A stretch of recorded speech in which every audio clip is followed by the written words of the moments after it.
हरि ओम।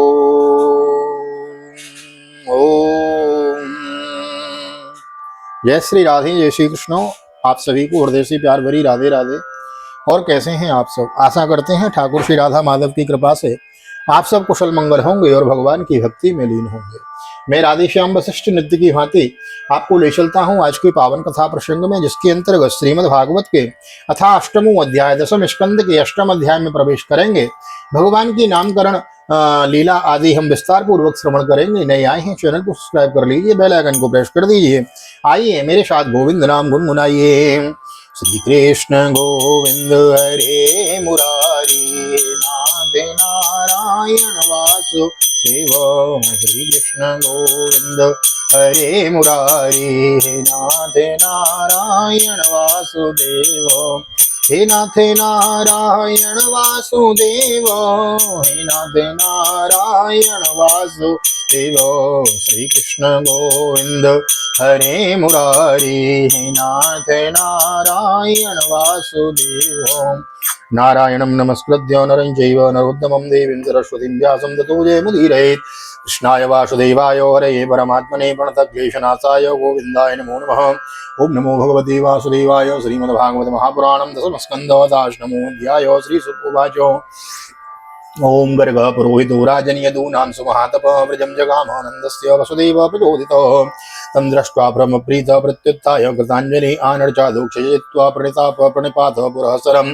सुपविष्टं कृतातिथ्यं गिरां सुनृतया मुनिं नन्दयित्वा ब्रवीद ब्रह्मन् पूर्णस्य करवाम किं महद्विचलनं नृणां ग्रहाणां दीनचेतसां निस्त्रियसाय भगवान् कल्पते नान्यथा क्वचित्। श्री सुखदेव जी कहते हैं, परीक्षित यदुवंशियों के कुल पुरोहित श्री गर्गाचार्य जी वे बड़े तपस्वी थे। वसुदेव जी की प्रेरणा से वे एक दिन नंद बाबा के गोकुल में आए। उन्हें देखकर नंद बाबा को बड़ी प्रसन्नता हुई। वे हाथ जोड़कर उठ खड़े हुए, उनके चरणों में प्रणाम किया। इसके बाद ये स्वयं भगवान ही हैं, इस भाव से उनकी पूजा की। जब गर्गाचार्य जी आराम से बैठ गए तब विधि पूर्वक उनका आतिथ्य सत्कार हो गया। तब नंद बाबा ने बड़ी ही मधुर वाणी से उनका अभिनंदन किया और कहा, भगवान आप दो से हम पूर्ण काम है, फिर मैं आपकी क्या सेवा करूं। आप जैसे महात्माओं का हमारे जैसे गृहस्थों के घर में आ जाना हमारे परम कल्याण का कारण है। हम तो घरों में इतने उलझे रहते हैं कि इन प्रपंच में हमारा चित्त इतना अधीन हो रहा है कि हम आपके आश्रम तक भी जा नहीं सकते। हमारे कल्याण के सिवा आपके आगमन का और कोई हेतु नहीं हो सकता। ज्योतिषामयनम साक्षात् यद्यत् ज्ञानमतीन्द्रियम् प्रणीतम भवता येन अपमान वेद परावरम त्वं हि ब्रह्मो विदां श्रेष्ठो संस्कारान् कर्तुमर्हसि बालयो रणयो नृणाम् जन्मना ब्राह्मणो गुरुः प्रभो। जो बात साधारणतः इंद्रियों की पहुंच के बाहर है अथवा भूत और भविष्य के गर्भ में निहित है, वह भी ज्योतिष शास्त्र के द्वारा प्रत्यक्ष जान ली जाती है। आपने उसी ज्योतिष शास्त्र की रचना की है। आप ब्रह्मवेत्ताओं में श्रेष्ठ हैं, इसलिए मेरे इन दोनों बालकों के नामकरण आदि संस्कार आप ही कर दीजिए, क्योंकि ब्राह्मण जन्म से ही मनुष्य मात्र का गुरु है। गर्गोवाचो यदूनां हमाचार्यो ख्यातस्य शर्वतो श्रुतं मया संस्कृतं ते मन्यते देवकी शुद्धं कंस प्रापमिति संख्यं तव चानकदन्तु भे देवक्याष्टमो गर्भो न स्त्री भवतुमर्हति इति संचिन्तयच्छ्रुत्वा देवक्या दारिकावचो अपि हन्ता गतान् शङ्कास्तर्हि तन्नो नयो भवेत्। गर्गाचार्य जी ने कहा, आनंद जी मैं सब जगह यदुवंशियों के आश्चर्य के रूप में प्रसिद्ध हूँ। यदि मैं तुम्हारे पुत्र के संस्कार करूंगा तो लोग समझेंगे यह तो देवकी का पुत्र है। कंस की बुद्धि बुरी है, वह पाप ही सोचा करता है। वसुदेव जी के साथ तुम्हारी बड़ी घनिष्ठ मित्रता है। जब से देवकी की कन्या से उसने यह बात सुनी है कि उसको मारने वाला और कहीं पैदा हो गया है, तब से वह यही सोचा करता है कि देवकी के 8वें गर्भ से कन्या का जन्म नहीं होना चाहिए। यदि मैं तुम्हारे पुत्र का संस्कार कर दूं और वह इस बालक को वसुदेव जी का लड़का समझकर मार डालें तो हमसे बड़ा अन्याय हो जाएगा। आनंद बाबा ने कहा, नंदोवाचो अलक्ष्यतोऽस्मिन् रहसि मामकैरपि गोव्रजे कुरुदयाति संस्कारां स्वस्ति वाचन पूर्वकम। नंद बाबा ने कहा, आचार्य जी आप चुपचाप इस एकांत में गौशाला में केवल स्वस्ति वाचन करके इस बालक का द्विजाति समुचित नामकरण संस्कार मात्र कर दीजिए। औरों की कौन कहे, मेरे सगे संबंधी भी इस बात को न जान पावे। श्री शुकोवाचो एवं संप्रस्थितो विप्र स्वचिकीर्षतमेव तच्चकार नाम करणम गूढ़ो रहस्य बालयो। श्री सुखदेव जी कहते हैं, गर्गाचार्य तो संस्कार करना चाहते ही थे। जब नंद बाबा ने उनसे इस प्रकार प्रार्थना करी तब उन्होंने एकांत में छिपकर गुप्त रूप से दोनों बालकों का नामकरण संस्कार कर दिया। गर्ग उवाचो अयम ही रोहिणी पुत्रो रमयन सुहदो गुणैः आख्यास्यते रामेति बलाधिक्यात् बलं विदु यदूनाम पृथक् भावात् संकर्षणम् शश्नुषत्युत।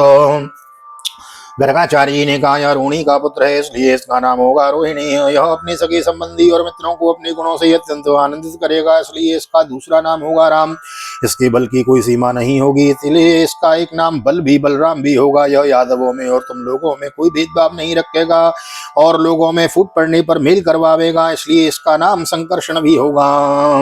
आसन वर्णाश्रयो वस्य ग्रणतो नु युगम धनु शुक्लो रक्तस्तथा पीतो इदानीं कृष्णतां गतो प्रागयं वसुदेवस्य कुच्चिज्जातो तवात्मजो वासुदेव इति श्रीमान् अभिज्ञासं प्रचक्षते बहूनि सन्ति नामानि रूपाणि च सुतस्य ते गुणकर्मानुरूपाणि। ओम तान्यहं वेदनो जनो एषवः श्रेयवाधः स्यात् गोपगोकुलनन्दनो अनेन सर्वदुर्गाणि यूयमंजस्तरिष्यत। और यह जो सांवला सांवला है, यह प्रत्येक युग में शरीर ग्रहण करता है। पिछले युग में इसने क्रमशः श्वेत रक्त और पीत ये तीन विभिन्न रंग स्वीकार किए थे, अब की यह कृष्ण वर्ण हुआ है, इसलिए इसका नाम कृष्ण होगा। आनंद जी, यह तुम्हारा पुत्र पहले कभी वसुदेव जी के घर भी पैदा हुआ था, इसलिए इस रहस्य को जानने वाले लोग इसे श्रीमान वसुदेव भी कहते हैं। तुम्हारे पुत्र के और भी बहुत से नाम हैं तथा रूप भी अनेक हैं, इनके जितने गुण हैं और जितने कर्म उन सब के अनुसार अलग अलग नाम पड़ जाते हैं। मैं तो उन नामों को जानता हूँ, परंतु संस्कार के साधारण लोग नहीं जानते। यह तुम लोगों का परम कल्याण करेगा, समस्त गोप और गोओं को यह बहुत ही आनंदित करेगा। इसकी सहायता से तुम लोग बड़ी बड़ी विपत्तियों को बड़ी सुगमता से पार कर लोगे। पुरानी न ब्रजपाते ब्रजपते साधवो दस्यु पीड़ितो राजकी रक्षमाणा जिज्ञुर्दस्यं समेधितो य एतस्मिन् महाभागा प्रीतिं कुर्वन्ति मानवो नारयो भवन्ति तान् विष्णुर्भक्षानिवासुनः तस्मान्नन्दात्मजोऽयं ते नारायण समो गुणैः श्रिया कीर्त्यानुभावेन गोपायस्त्व समाहितो इत्यात्मानं समाधिस्यो गर्गे च स्वग्रहं गते नन्द प्रमुदितो मेनि आत्मानं पूर्णमासि सामोऽहम्। ब्रजराज पहले युग की बात है, एक बार पृथ्वी में कोई राजा नहीं रह गया था। डाकुओं ने चारों ओर लूट खसूट मचा रखी थी। तब तुम्हारे इस पुत्र ने सज्जन पुरुषों की रक्षा की और इससे बल पाकर उन लोगों ने लुटेरों पर विजय प्राप्त की। जो मनुष्य तुम्हारे सांवले सलोने शिशु से प्रेम करते हैं वे बड़े भाग्यवान हैं। जैसे विष्णु भगवान के कर कमलों की छत्र छाया में रहने वाले देवताओं को असुर नहीं जीत पाते, वैसे ही इनसे प्रेम करने वाले के भीतर या बाहर किसी भी प्रकार के शत्रु नहीं जीत सकते। नंद जी चाहे जिस दृष्टि से देखें, गुण में, संपत्ति में और सौंदर्य में, कीर्ति और प्रभाव में तुम्हारा यह बालक साक्षात भगवान नारायण के समान है। तुम बड़ी सावधानी और तत्परता से इसकी रक्षा करो। इस प्रकार नंद बाबा को भली भांति समझाकर आदेश देकर गर्गाचार्य जी अपने आश्रम को लौट गए। उनकी बात सुनकर नंद बाबा को बड़ा ही आनंद हुआ। उन्होंने ऐसा समझा कि मेरी सब आशा लालसाएं पूरी हो गई हैं, मैं अब कृतकृत्य हूँ। कालेन व्रजताल्पेन गोकुले राम केशवो जानुभ्यां स पाणिभ्यां रिंगमाणो विजग्मतो तावंग्रे युग्ममनुकृष्य सरीसृपन्तो गोसप्रघोषरुचिरं व्रजकर्दमेषु तन्नादष्टमनसा वनुसृत्य लोकं मुग्धब्रवीतवपदेय तरन्ति मात्रो तन्मातरौ निजसतो गृणयास्नुवन्तो पङ्काङ्गरागरुचिरा वपुगुह्य दौर्भ्यां दत्वा स्तनं प्रवितवो स्म मुखं निरीक्ष्य मुग्धस्मिताल्पतसनं येतु प्रमोदं यर्यङ्गनादर्शनीय कुमारलीलोऽवन्तरव्रजे तद्बला गृहीत भोक्षैव सेरितस्तद ओभानक कृष्यमाणौ प्रेक्षन्त्योज्जितगृहाजः सूर्यसन्ध्यो शृङ्ग्याग्नि दृष्टसि जलद्विजकण्टकेभ्यो क्रीडा परावति चलो ससुते ससुतो निषेधुम् गृहणानि कर्तुमपि यत्र न तज्जनन्योऽसेकात् आपतुर्लम्बनशो नवस्थां कालेनाल्पेन राजर्षि रामकृष्णस्य गोकुले अग्रष्टो जानभिपदभिर्विचक्रो मतुरंजसो। परीक्षित कुछ ही दिनों में राम और श्याम घुटनों और हाथों के बल बकैयां चल चल कर गोकुल में खेलने लगे। दोनों भाई अपने नन्हे नन्हे पांवों को गोकुल की कीचड़ में घसीटते हुए चलते। उस समय उनके पांव और कमर के घुंघरू रुंझुन रुंझुन बजने लगते। वह शब्द बड़ा भला मालूम पड़ता। वे दोनों स्वयं वह ध्वनि सुनकर खिल उठते। कभी कभी वे रास्ते चलते किसी अज्ञात व्यक्ति के पीछे हो लेते, फिर जब देखते कि यह तो कोई दूसरा है तब झुके से रह जाते और डर कर अपनी माता रोहिणी जी के और यशोदा जी के पास लौट आते। माताएं यह सब देख देख कर स्नेह से भर जाती। उनके स्तनों से दूध की धारा बहने लगती। जब उनके दोनों नन्हे नन्हे से शिशु अपने शरीर में कीचड़ का अंगराग लगाकर लौटते तब उनकी सुंदरता और भी बढ़ जाती थी। माताएं उन्हें आते ही दोनों हाथों से गोद में लेकर हृदय से लगा लेती और स्तनपान कराने लगती।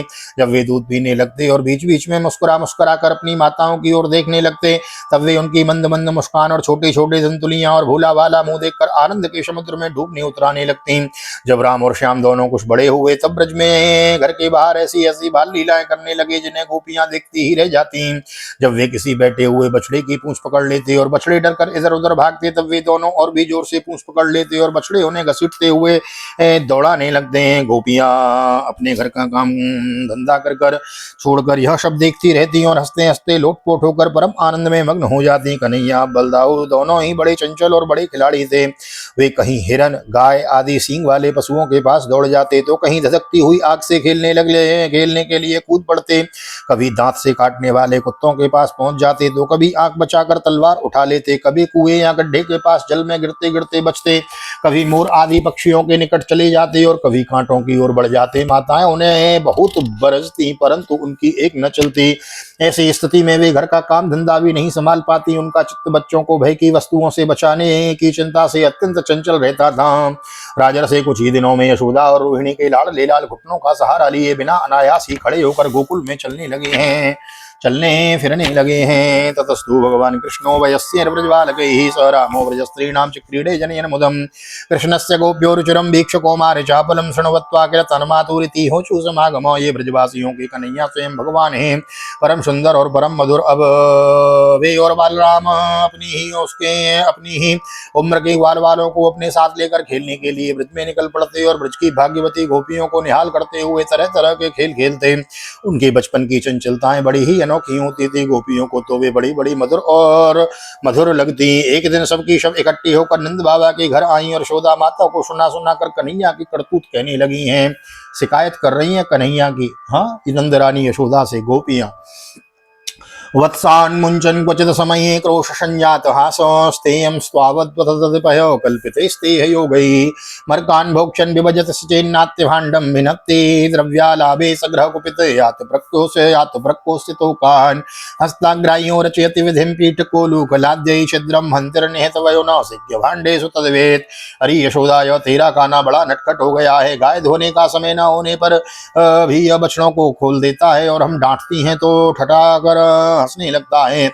यह चोरी की बड़े बड़े उपाय करके हमारे मीठे मीठे दही दूध चुरा चुरा कर खा जाता है। केवल अपने ही खाता तो भी एक बात थी, यह तो सारा दही दूध बानरों को बांट देता है और जब वे भी पेट भर जाने पर नहीं खा पाते तब यह हमारे माटों को ही फूट डालता है। यदि घर में कोई वस्तु इसे नहीं मिलती तो यह घर और घर वालों पर बहुत खींचता है और हमारे बच्चों को रुलाकर भाग जाता है।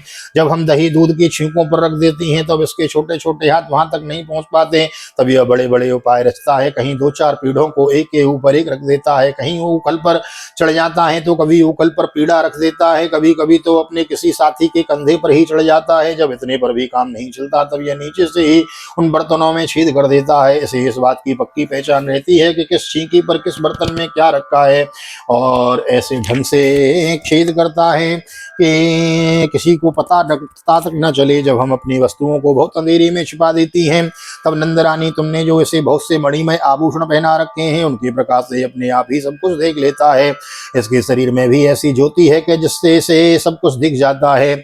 यह इतना चालाक है कि कब कौन कहाँ रहता है इसका पता रखता है और जब हम सब घर के काम धंधों में उलझी रहती हैं तब यह अपना काम बना लेता है। ध्वांतागारे धृतमणगणम स्वांगमर्थ प्रदीपम काले गोप्यो हरिह ग्रह कृत्य सुव्यग्र चित्ता एवं धाष्ट्यान्नुसति कुरुते मेहनादीन वास्तव स्तेयोपायर विरचित कृति शुभ्रतीको यथास्ते इत्यं श्रीविषम सभयनयन श्रीमुखल्लोकिनीभिर् व्याख्यातार्था प्रायश्चित मुखी न युपालब्धमेक्षत। ऐसा करके भी डिटाई की बातें करता है, उल्टे हमें ही चोर बनाता है, अपने घर का मालिक बन जाता है। इतना ही नहीं, यह हमारे लिपे पुते स्वच्छ घरों में मूत्र आदि भी कर देता है। तनिक देखो तो इसकी जी, और वहां तो चोरी के अनेकों उपाय करके काम बनाता है और यहाँ मालूम हो रहा है कि मानो पत्थर की मूर्ति खड़ी हो भारे भोले वाले साधु। इस प्रकार गोपियां कहती जाती और श्री कृष्ण के भांति भीत चकित नेत्रों से युक्त मुख कमल को देखती जाती। उनकी यह दशा देखकर नंदरानी यशोदा जी उनके मन का भाव ताड़ लेती और उनके हृदय में स्नेह और आनंद की बाढ़ आ जाती। वे इस प्रकार हंसने लगती कि आपने लाडले कन्हैया को इस बात का उलाना भी न दे पाती, डांटने की बात तक नहीं सोच पाती। बोलो माखन चोर भगवान की जय। एकदा क्रीडमानास्ते रामाद्या गोपधारको कृष्णोमृतं भक्षित्वान् इति मात्रे निवेदयन् स्वगृहीत्वा करे कृष्णमुपालभ्य सुनीय यशोदा वै सम्भ्रान्तो प्रेक्षण क्षमभासतो कस्मान्मृतमदान्तात्मन् भवान् भक्षितवान् रहो वदन्ति तावकायो ते कुमारास्ते कृजोभ्यम्। एक दिन बलराम आदि ग्वाल बाल श्री कृष्ण के साथ खेल रहे थे उन लोगों ने माँ यशोदा के पास आकर कहा, माँ कन्हैया ने मिट्टी खाई है। हितेशनी यशोदा ने श्री कृष्ण का हाथ पकड़ लिया। उस समय श्री कृष्ण की आंखें डर के मारी नाच रही थी। यशोदा मैया ने डांट कर कहा, क्यों रे नटखट, तू बहुत ढीठ हो गया है, तूने अकेले में छिपकर मिट्टी क्यों खाई? देख तो तेरे दल के तेरे सका क्या कह रहे हैं, तेरे बड़े भैया बलदाव भी तो उन्हीं की ओर से गवाही दे रहे हैं। श्री कृष्ण वाचो नाहं भक्षितवानं सर्वे मिथ्यामि संसिनो यदि सद्यो गिरिस्तर्हि समक्षं पश्य मे मुखं यदेवं तर्हि वयदेत्युक्तः स भगवान् हरिः व्यादत्ता व्याहतैश्वर्यं क्रीडामनुजबालको सा तत्र विश्वं जगतस्ताश्नो चखं दिशो सादृदीपाद्य भूगोलं सा वायव्याग्ने दन्ततारकं ज्योतिश्चक्रं जलं तेजो नमस्वान यदेव च वैकारिकाणि इंद्रियाणि मनोमात्रा गुणाश्रयो। भगवान श्री कृष्ण ने कहा, माँ मैंने मिट्टी नहीं खाई, ये सब झूठ बक रहे हैं। यदि तुम इन्हीं की बात सच मानती हो तो मेरा मुंह तुम्हारे सामने है, तुम अपनी आंखों से ही देख लो। यशोदा जी ने कहा, अच्छी बात है, यदि ऐसा है तो तू मुंह खोल। माता के ऐसा कहने पर भगवान श्री कृष्ण ने अपना मुंह खोल दिया। परीक्षित, भगवान श्री कृष्ण का ऐश्वर्य अनंत है, वे केवल लीला के लिए ही मनुष्य बालक बने हुए हैं। यशोदा जी ने देखा कि उनके मुंह में चर अचर संपूर्ण जगत विद्यमान है, आकाश व शून्य जिसमें किसी की गति नहीं, दिशाएं पहाड़ द्वीप समुद्रों के सहित सारी पृथ्वी, बहने वाली वायु वैद्युत अग्नि चंद्रमा और तारों के साथ संपूर्ण ज्योतिर्मंडल, जल तेज पवन वियत प्राणियों के चलने फिरने का आकाश, वैकारिक अहंकार के कार्य देवता मन इंद्रिय पंच तन्मात्राएं और तीनों गुण श्री कृष्ण के मुख में दिख पड़े हैं। एतद् विचित्रम सहजीव काल स्वभाव कर्मा शैलिंग भेदम सुनोस्तनो वीक्ष विदारितात्मा व्रजम स आत्मानमवापसंगम किं स्वप्न एतद्देव माया किं वा मदीयो बत बुद्धिमोह तो मुस्सेव मार्गवस्य य एकश्चनोत्पत्तिक आत्मयोगो अतो यथावन्न वितर्क गोचरम चेतो मनः कर्म वचो विरंजसा यदाश्रयं येन यतः प्रतीयते सुदीर्घभाव्यं प्रदात्मि तत्पदम्। परीक्षित, जीव काल स्वभाव कर्म और उनकी वासना और शरीर आदि के द्वारा विभिन्न रूपों में दिखने वाला यह सारा विचित्र संसार संपूर्ण ब्रज और अपने आप को भी यशोदा जी श्री कृष्ण के नन्हे से खुले हुए मुख में देखा। वे बड़ी शंका में पड़ गई। वे सोचने लगी कि यह कोई स्वप्न है या भगवान की माया, कहीं मेरी बुद्धि ही तो कोई भ्रम नहीं हो गया है। संभव है मेरे इस बालक में ही कोई जन्मजात योग सिद्धि हो, जो चित्त मन और कर्मवाणी के द्वारा ठीक ठीक तथा सुगमता से अनुमान के विषय नहीं होते। यह सारा विश्व जिनके आश्रित है, इसके प्रेरक हैं और जिनकी सत्ता से ही इसकी प्रतीति होती है, जिनका स्वरूप सर्वथा चिंत है, उन प्रभु को मैं प्रणाम करती हूँ। अहम ममासोपतिरेशमेश तो ब्रजेश्वरस्याखिल वित्तपासति गोपश्च मोपास गोदनाश्यमे यनमाये तम कुमति स्म मे गति नित्यं विदित्वा तत्त्वायां गोपिकायां स ईश्वर वैष्णवीं व्यतनोन्मायां पुत्रस्नेहमयीं विभुं सद्यो नष्टस्मृतिर्गोपी सारोप्यारोहमात्मजो प्रबद्धस्नेह कलिल हृदयासी तिथा पुरोः। यह मैं हूँ और यह मेरे पति, यह मेरा लड़का है, साथ ही मैं ब्रजरानी ब्रजराज की समस्त संपत्तियों की स्वामिनी धर्म पत्नी हूँ। ये गोपियाँ गोप और गोधन मेरे अधीन है, जिनकी माया से मुझे इस प्रकार कुमति घेरे हुए है, वे भगवान ही मेरे एकमात्र आश्रय है, मैं उन्हीं की शरण में हूँ। जब इस प्रकार यशोदा माता श्री कृष्ण का तत्व समझ गई, तब सर्वशक्तिमान सर्वव्यापक प्रभु ने अपने पुत्र स्नेहमयी वैष्णवी योग माया को उनके हृदय में संचार कर दिया। यशोदा जी को तुरंत वह घटना भूल गई। उन्होंने अपने दुलारे लाल को गोद में उठा लिया। जैसे पहले उनके हृदय में प्रेम का समुद्र उमड़ रहा था, वैसे ही फिर उमड़ने लगा। सारे वेद उपनिषद सांख्य योग और भक्तजन जिनके महात्मा का गीत गाते गाते या गाते नहीं, उन्हीं भगवान को यशोदा जी अपना पुत्र मानती थी। त्रय्या चोपनिषद्यश्चम सांख्य योगेश सात्वतैः उपगीयो मानमात्म्यम हरिं सामन्त्युदात्मजं राजोवाचो नंद किम करोत् ब्रह्मन् श्रेयो एव महोदयम् यशोदाचो महाभागा पपौ यस्य स्तनं हरि विपितरो नान्वविन्देतां कृष्णोदारार्वकेरितं गायन्तद्यापि कवयो यल्लोकशमलापहम्। राजा परीक्षित ने कहा, भगवान नंद बाबा ने ऐसा कौन सा बहुत बड़ा मंगलमय साधन किया था, और परम भगवती यशोदा जी ने भी ऐसी कौन सी तपस्या की थी, जिसके कारण स्वयं भगवान ने अपने श्रीमुख से उनका स्तनपान किया। भगवान श्री कृष्ण की वे बाल लीलाएं जो वे अपने ऐश्वर्य और महत्ता आदि को छिपाकर ग्वाल बालों में करते हैं, इतनी पवित्र हैं कि उनका श्रवण कीर्तन करने वाले लोगों के भी सारे पाप ताप शांत हो जाते हैं। त्रिकालदर्शी ज्ञानी पुरुष आज भी उनका गान करते रहते हैं। वे ही लीलाएं उनकी जन्मदाता माता पिता देवकी वसुदेव जी को तो देखने तक को न मिली, और ये नंद यशोदा उनका अपार सुख लूट रहे थे। इसका क्या कारण है? श्री शुकोवाचो द्रोणो वशूनां प्रवरोधनया स भार्ययो करिष्यमाणो आदेशान् ब्रह्मणस्तमुवाचः जातर्यो नो महादेवी भुवि विश्वेश्वरी हरो भक्ति स्यात् परमां लोके अंजयो दुर्गतिं तरेतो। श्री सुखदेव जी ने कहा, परीक्षित नंद बाबा पूर्व जन्म में एक श्रेष्ठ वसु थे, उनका नाम था द्रोण और उनकी पत्नी का नाम था धरा। उन्होंने ब्रह्मा जी के आदेश का पालन करने की इच्छा से उनसे कहा, भगवान जब हम पृथ्वी पर जन्म लें तब जगदीश्वर भगवान श्री कृष्ण में हमारी अनन्य प्रेममयी भक्ति हो, जिस भक्ति के द्वारा संसार में लोग अनायास ही दुर्गतियों को पार कर जाते हैं।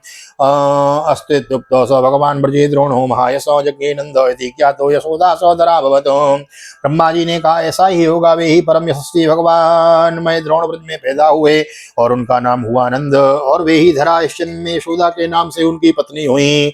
ततो भक्तिर भगवती पुत्री भूते जनार्दने दंपत्यो नितरामासीत् गोप गोपी सुभारत। कृष्णो ब्रह्मण्य आदेशा सत्यम कर्तुम ब्रजो ब्रजे विभो स रामो वसन में जन्म मृत्यु के चक्र से छुड़ाने वाले भगवान उनके पुत्र हुए और समस्त गोप गोपियों की अपेक्षा इन पति पत्नी नंद और यशोदा जी का उनके प्रति अत्यंत प्रेम हुआ। ब्रह्मा जी की बात सत्य करने के लिए भगवान श्री कृष्ण बलराम जी के साथ ब्रज में रहकर समस्त ब्रजवासियों को अपनी बाल लीलाओं से आनंदित करने लगे। श्रीमद्भागवते महापुराणे पारमहंस्यां संहितायां दशम स्कंदे पूर्वार्धे विश्वरूप दर्शनम अष्टमोत्सव श्री बालकृष्ण चरणार्पणमस्तु। कृष्णाय वासुदेवाय हरे परमात्मने प्रणतक्लेशनाशाय गोविंदाय नमो नमः। हरे कृष्ण कृष्ण कृष्ण हरे हरे, हरे राम राम राम हरे हरे, राधे कृष्ण कृष्ण राधे राधे, राधे श्याम श्याम श्याम राधे राधे। बोल राधा गोविंद भगवान की जय। श्रीमद् भागवत महापुराण की जय। श्री वेदव्यास जी महाराज की जय। सुखदेव जी महाराज की जय। राजा परीक्षित जी महाराज की जय। राजा रामचंद्र भगवान की जय। श्री हनुमान जी महाराज की जय। गोवर्धन नाथ की जय। अम्बे महारानी की जय। वृंदावन माँ के बिहारी लाल की जय। श्री गैया मैया की जय। तुलसी मैया की जय। अपने अपने माता पिता की जय। सदगुरुदेव भगवान की जय। आज की आनंद की जय। जय जय श्री राधे, जय श्री राधे, जय श्री राधे श्याम, जय जय राधे, जय जय श्याम।